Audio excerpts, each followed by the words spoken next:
The creepiest things Redditors have seen on security cameras.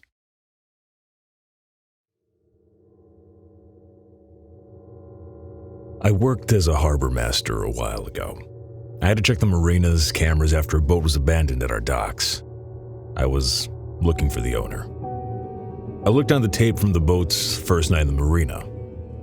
The man who had sailed the boat in was standing on the end of his boat for 2 hours, barely moving. Then, at 1:30 a.m., he just walked off the back and dropped into the water. He never came back up. Never found his body. I used to do IT support for a charity that supplied housing and support for homeless people. A large proportion also had mental health issues, so there was a fair amount of interesting events that happened. Being in IT, I avoided experiencing most of it firsthand, though I was threatened with being stabbed on about my third day.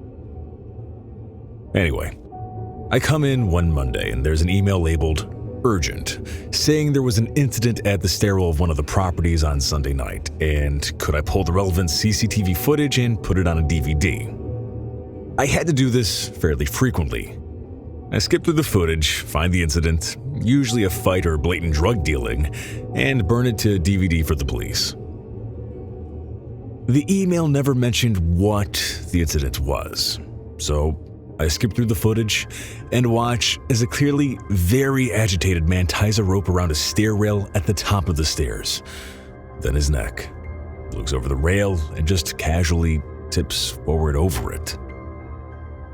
The rope flipped him around and he dangled there twitching for far too long before he just stopped.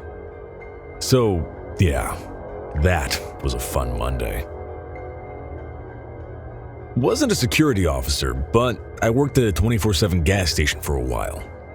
One night, my coworker accidentally killed himself while at work, and I made the mistake of watching the footage.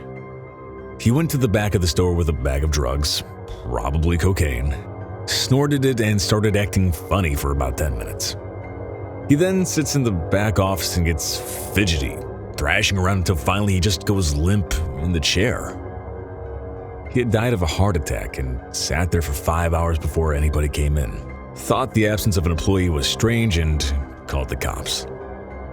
It was really weird seeing people come in and act all pissy for the lack of service. They just leave thinking someone was lazy, but dude was dead. I was watching CCTV footage of a parking deck, and on the 9th level, there's this guy sitting in the middle of the deck, banging his head on one of the pillars. All of a sudden, the guy just stops and runs to the edge. Without stopping or jumping, he flings himself over the edge. I immediately called dispatch and told them what had happened. A few days later, I was offered counseling for those events. I was a security coordinator for a large electric company and had access to like 80 plus facilities, CCTV infrastructures. I was doing a maintenance check on some random train station at like 3 a.m. Panned a camera as far to the right as possible to check that it was functioning. And this dude was on all fours eating a deer in the middle of the tracks. I watched him for like 10 minutes and went to get the other guy in shift. When I came back, the dude was gone. Rewound it, and the dude stopped munching on the carcass, wiped the gore off his face, and walked into the woods like he didn't have a care in the world. I work in a retail store, and for a while, I worked security here. Watching the security cameras wasn't technically my job, but we were consistently shorthanded in that department, and the manager was grooming me for promotion, so I got to fill in and watch the cameras occasionally. One day, when we were reviewing footage from overnights, we saw this teenager calmly set down his shopping basket, take off his hat and glasses, and just charge at a wall. Hit it head on. He did this 2 more times. When he was done, his face was a bloody mess and he put his hat and glasses back on and just left. Weirded me right the hell out. Not security cameras per se, but I had a security operations center type job, monitoring corporate internet usage. We had an image inspector watching people's web traffic, and it would throw up questionable images that someone on the network downloaded onto the big SOC screen. Being a medical-related company, there were a lot of breast cancer-type traffic that would throw off the porn detectors, which is why we watched in real-ish time. One time, I was sitting at the desk overnight. Nobody should have been working, and suddenly the SoC screen turned into a wall of graphic child porn. Some genius took his laptop home, VPN'd into work, and started browsing so as to avoid being caught by his ISP. He's in prison now. This incident is a large part of why I no longer do that kind of work, or corporate forensics. They make it sound like it's all catching hackers and espionage, but in reality, it's mostly looking at other people's porn. I used to do IT support for a company that had a lot of heavy machinery moving around inside a big warehouse-type area. This giant front-end loader would scoop up material and dump it into a hopper. Along the sides of the floor were these huge concrete barriers. I've heard them called Jersey barriers and mafia blocks, but they're about 10 feet tall. And this one guy's life was ended when the front-end loader inadvertently scooped the base of the barrier and landed on one of two guys walking shoulder to shoulder through the plant. I was tasked to review the footage, then make copies. 6 of them, to be exact. And then ensure that the footage worked and was self-executable and able to run from a USB stick. So, I had to watch the footage of this guy get killed over a dozen times. I, too, was offered counseling for just watching the video.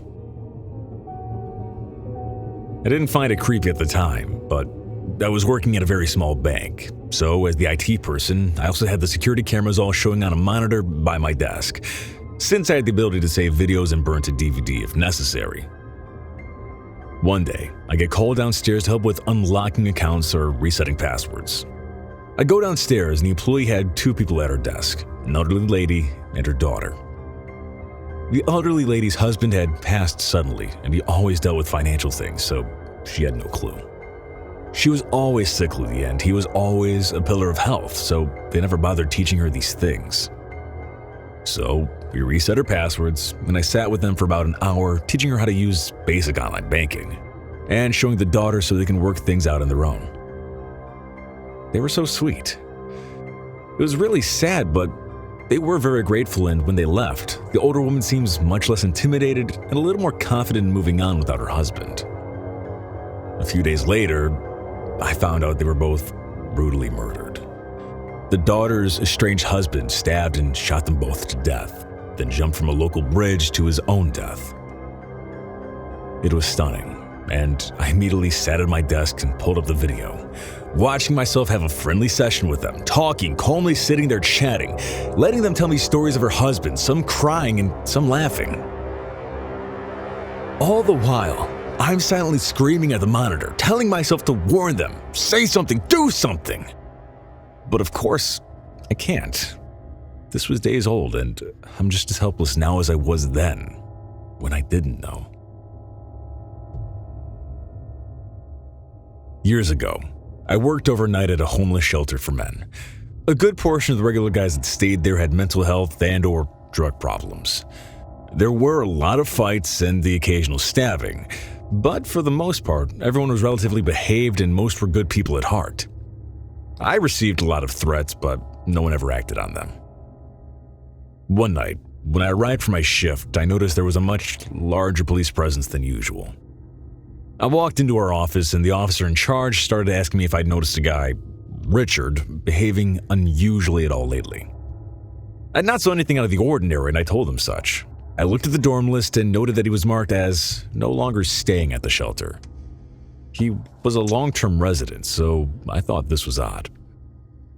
The police left without telling me anything except the fact that they needed security footage from 2 specific cameras the night before. I didn't work the night before, and the guy I normally work with pulled a no-show. We were the only 2 people besides the manager, who was on holiday, that were trained on how to burn footage to a DVD. I spent the rest of my shift in shock. When I found the footage they were looking for, I felt physically ill. Richard had gone out onto the second-floor smoking deck, finished a cigarette, got up on the railing, and dove headfirst onto the cement below. The first camera on the second floor showed him jump, but the second camera on the first floor was much more gruesome. He landed headfirst and rolled over in a way that he was staring right into the camera as he lay there dying. I quickly put the footage on DVD and went to throw up. I was given the next day off. No counseling, no nothing. I'll never forget that one. He was a pretty good dude as far as I knew him. Some mental issues, but no one knew he was suicidal or why he did it.